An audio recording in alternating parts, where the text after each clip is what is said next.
And we get to the closing table, and she says to my seller, my buyer will not sign for this house unless you write them a check right now for this amount of money to replace the dishwasher.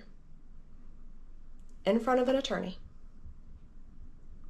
And the attorney says, I'm no part of this. Handle it outside of closing, and I'm washing my hands of it.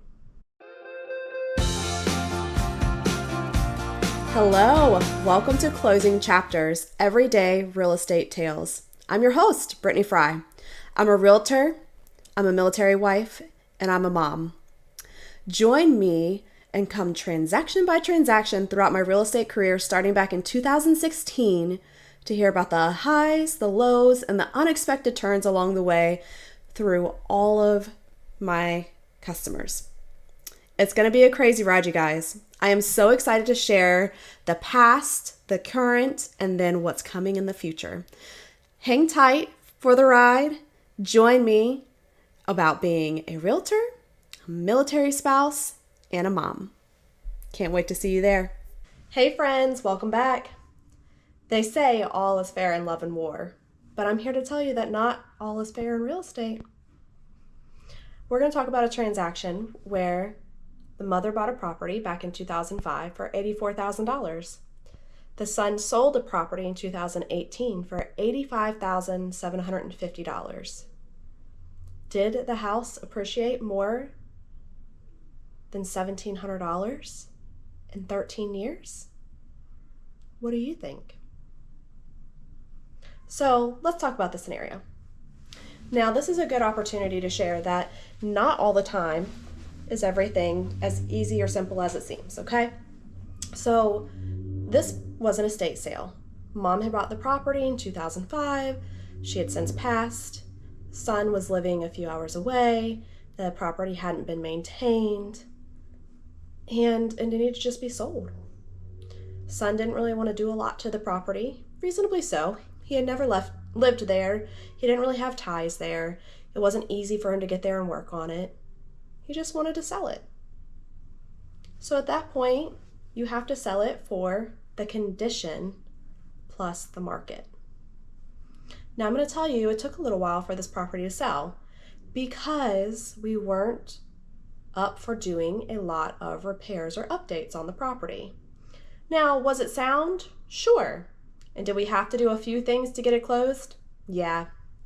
And I'm going to tell you a story about the closing table while we were signing that really burned my britches. And it was a moment that I had to learn just to walk away. But we'll get back to that in a minute. So when we got this property on the market, we looked at the comps, and at the time, we really needed to be a little bit lower.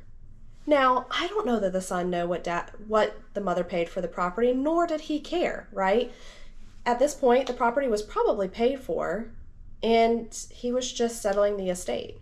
So this is a good point to show that it's not always the price point that trumps a transaction. And just because it looks like the numbers are slim, that they're close together, does not mean that money was not made. Right? Do you think the son walked away with a chunk of change in his pocket? Yes, he did. So, given the circumstances, we did fine. So I want you to know that it's not always what it looks like on paper. And the reason I say this is so often everybody goes, but if I bought the house for this and I put an X amount of money and I don't make at least this much, then I'm losing money. And that's just not the case. If you buy a car and you sell the car and you don't make what you paid for the car, plus the gas you put into it, plus the car washes that you paid for, plus the oil changes that you paid for, plus the new tires you put on the car, plus the brakes that you put on the car, any other repairs along the way,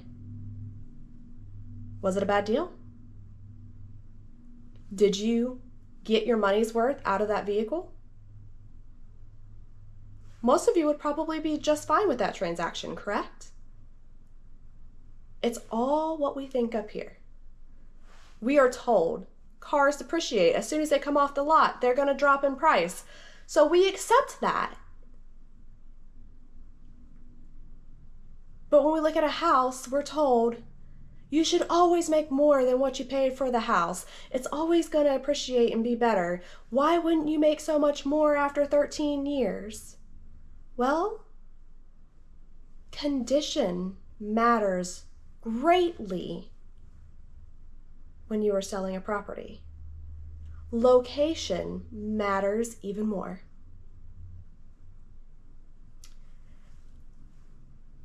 If you are not willing to bring a property up to current standards, you have to be willing to accept the price point that matches it.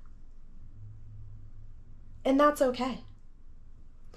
So if you're in this situation, you're having to make decisions, you need to sell the property, you have equity in the property, you're going to make money with the property, and you just can't put any more into the property, that's okay. Keep rolling with it. As long as you are okay with the outcome, then it's okay. And I'm going to tell you that you don't need to be forced otherwise.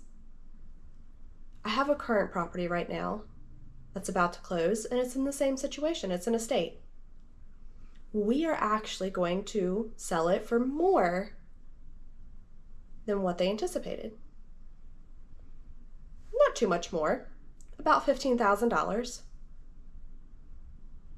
But the reality is they were told, it's so bad, it's not worth it, you can't do this, you can't do that, there's no way that it's gonna sell, da-da-da-da-da-da. They were filled with so much doubt and disrespectful comments from neighbors and family members alike that they just weren't getting the right advice. Now, we were very realistic and understood that there was a bottom line that we were aiming for, and that it was a blessing to get anything more. And if you do the right things and you maintain the property in the meantime, it will all come together. And in this case, it did. In both cases, honestly. Now let's have a quick conversation about what happened at the closing table. Okay, so we're gonna back up a minute and say that Brittany was extremely tired this day. I had come back from an overseas trip, literally the night before. Very little hours of sleep after 27 hours on a plane. And I made it there. I wasn't expecting to go to closing. I thought that I would get somebody from my office to go for me. But since I was in town and I was up, I got myself together and headed on in. Now, on the way to closing, mind you, the day of closing, the buyer's agent starts texting me and telling me the dishwasher doesn't work. They went and did the final walkthrough and the dishwasher doesn't work. Okay. They elected not to have a home inspection on this property. Nor did they ask for any repairs. So I don't owe this buyer's agent anything, and neither does my seller. If you do not do your due diligence, that's a choice that you made. Now, that dishwasher could have been working previously. We all know things happen. And I don't even know to this day if it truly wasn't working. I didn't get to step foot in that property before we went to closing, because she's texting me this literally an hour before closing. So she is back and forth with me. And we get to the closing table, and she says to my seller, my buyer will not sign for this house unless you write them a check right now for this amount of money to replace the dishwasher. In front of an attorney. and the attorney says,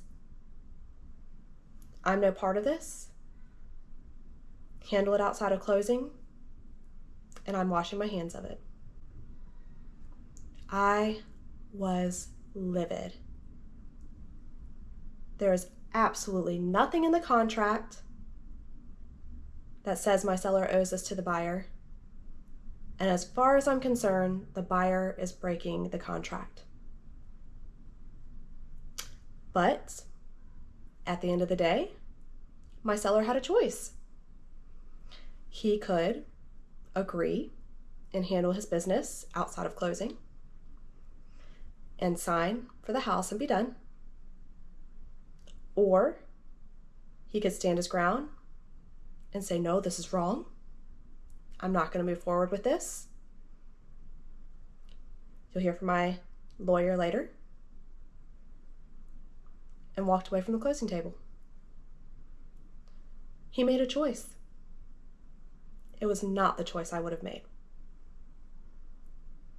After closing, we went to the parking lot and he pulled out his checkbook and I walked away. It was not the right thing. He should have been able to stand his ground and I would have supported him 100%. Now, I'm going to say, as an agent, I understand, just like in any other job, that you're going to have bad apples. And this was one. She was practicing business very poorly.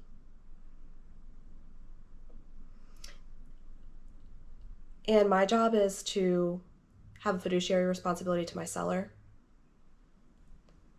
to guide them, to help them as they so choose. But I'm not allowed to make decisions for them. In hindsight, I think afterwards he probably would have made a different decision. He actually went and did some research on the agent and found some things from their past. And was one of those situations where it makes you think, how did this person even get a real estate license?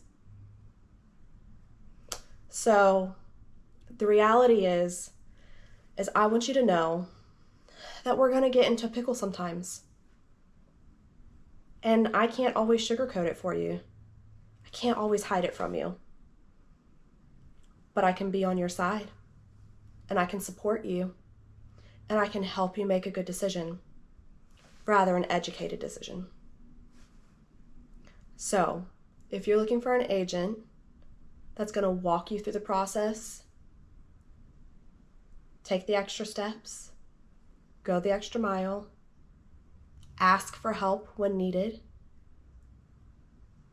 then we should have a conversation.